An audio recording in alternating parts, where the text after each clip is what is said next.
Yeah, what the fuck, we'll do another video. I got some time today. So, wow, I've given you a lot of information. A lot of firsts, actually. I can't find them in my own sort of spare time. I'll traipse around the internet and see if it even gets mentioned anywhere, and wow, nothing. You know, I got an email, before we start this, I got an email asking why I don't charge for my information, that I could probably clean up with a ton of books and make everyone pay $20, $30 a book, which there is a company out there that definitely does that now. My response was, no pagan publisher, because they're all, for the most part, Illuminati owned, would ever let me publish a book through them. They don't want that kind of information out there because it's effective and it works. They want you to have a tidbit of occultic knowledge, but they always want you to feel as though there's something missing or something lacking in you, that you can't make it work. And so you keep buying another book and another book and another book, and you think it's all in a book. It's really not. It's inside you. I'm just giving you the keys and the symbols to, like, it's like a roadmap inside your psyche to find those doorways to open up, and then you end up in the astral realm, and then you start dealing with entities outside of your own interpersonal realms that are you, but now you're dealing with something that's outside of you, that has an intelligence, just not necessarily a physical body. I've been asked by a number of somewhat prominent individuals to actually teach their sons and daughters, all of which I said no, because I know where their money came from, and I know where it's going, and I know eventually what groups that these sons and daughters will attach themselves to. And there's no way. So I'm going to give it to you, okay? Because you're not going to find it in a book. All the so-called major occult gurus, I'm going to be honest, really sound like a bunch of fucking idiots. And the ones who truly do know what they're talking about keep this information, and they don't release it unless you are willing to pony up thousands of dollars to do it. I think magic has been in the hands of the wrong people and secret societies for too fucking long. So I'm going to do what's unprecedented. I'm going to give it to you for free. The only thing I require as payment, okay, is that you do practice, apply the information that I give you, and that you fight tooth and nail the Illuminati and the reptilian agenda. That's it.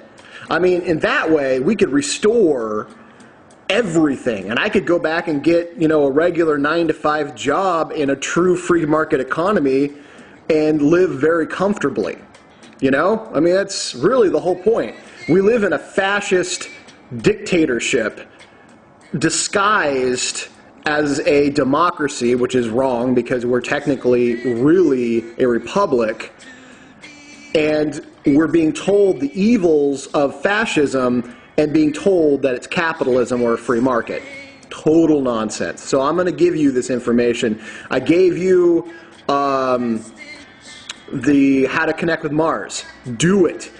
I've given you a major secret on the Word of God, the fire breathing, the words of fire. Use that. Meditate on it. I've given you a major passage, a rite of prayer that is used to open up the watchtowers, but its true purpose was to align you with the four elements and the prime creator. Okay? I'm telling you about the Faustian Pact because I want as many people out of that.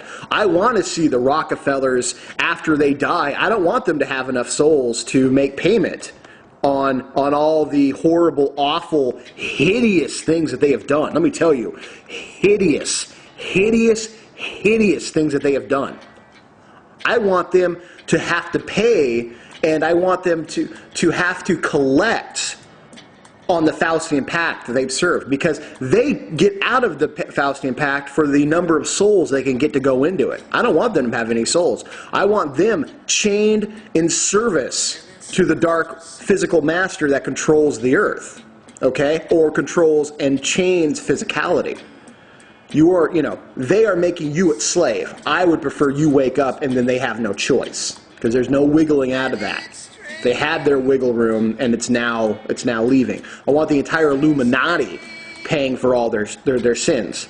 So, the point of this video, since we're talking about becoming a magician, now it's time to reveal to you what part of you is the true magician. That part of you is not... Let me backtrack. Astrology and your natal chart are absolutely vital. Okay? Absolutely vital. Because they will tell you what planetary energies you are born with, and on what planetary spheres how you are seen. So let's just say I have Cancer in my Jupiter. Okay? That's how I'm seen.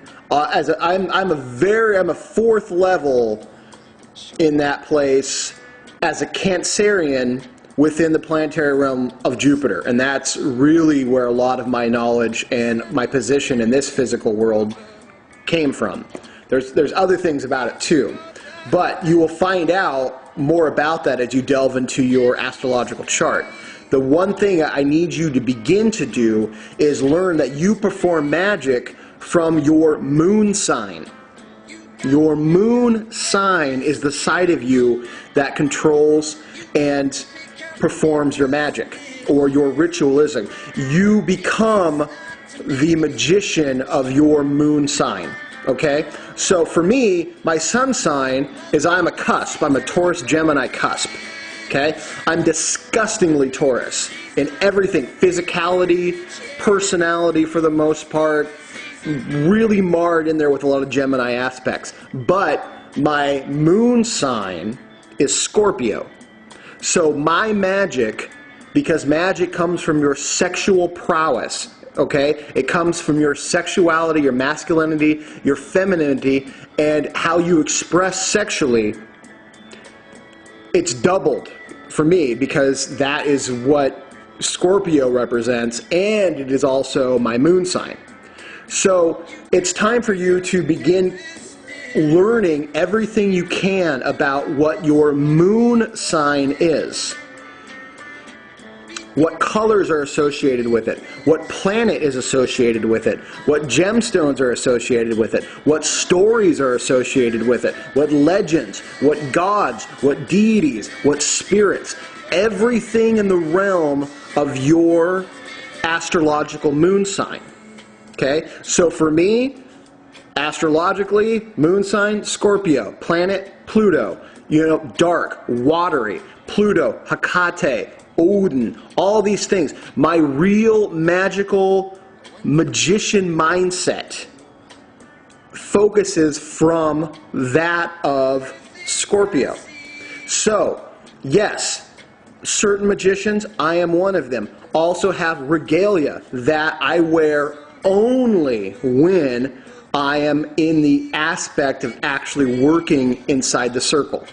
Okay? Though that regalia is colors that are specifically attributed to my moon sign.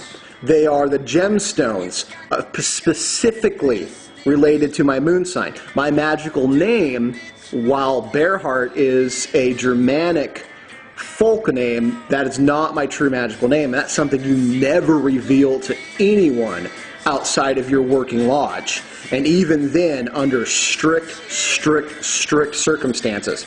You also want to accentuate the physical governings of your astrological moon sign. So for Scorpio, it's the genitalia. I don't need a lot of whatever. I don't need to accentuate all that much. But what I'm saying is, I have a friend who has his moon sign is Taurus. So we accentuate his neck and his shoulders. Things that accentuate and give credence to those particular aspects of that astrological sign. You begin to cultivate a magical personality, a personality that you become based on your moon sign when you enter into the circle to perform real magic, to perform conjurings, to perform anything big. I have my usual attire that I'll do when I'm not necessarily really wanting to get into my magical personality because it's heavy. My magical personality is very heavy, and other people have pretty heavy magical personalities too. And it's something it takes a day or two to really come out of. So when I'm doing the heavy stuff, I get into this. But even when I'm not, and I need to shift over to a magical thinking anyways, I find that it's instantly there. So you need to begin to cultivate a personality that you don't put on until you absolutely have to, and when you're done, you take off. The danger of a magical personality, and Aleister Crowley is absolutely proof of this. Aleister Crowley became his magical personality, and outside of also being a pedophile, an egomaniac, a rapist, and a number of other things that he was, he also decided that he was ultimately superior and tried to take on a couple major spirits that really put him in his place really quick, and he died. I mean, done. I mean, thank you, those spirits, for eliminating such a scumbag.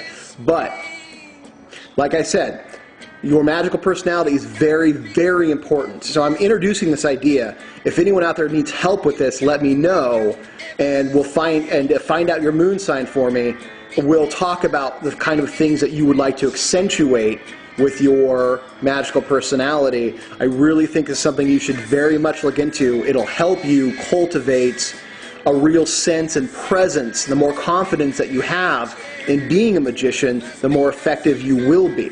So there's some homework. Look into your moon sign, find out its associations, and then begin to cultivate a name, a personality, and even a look that you would have.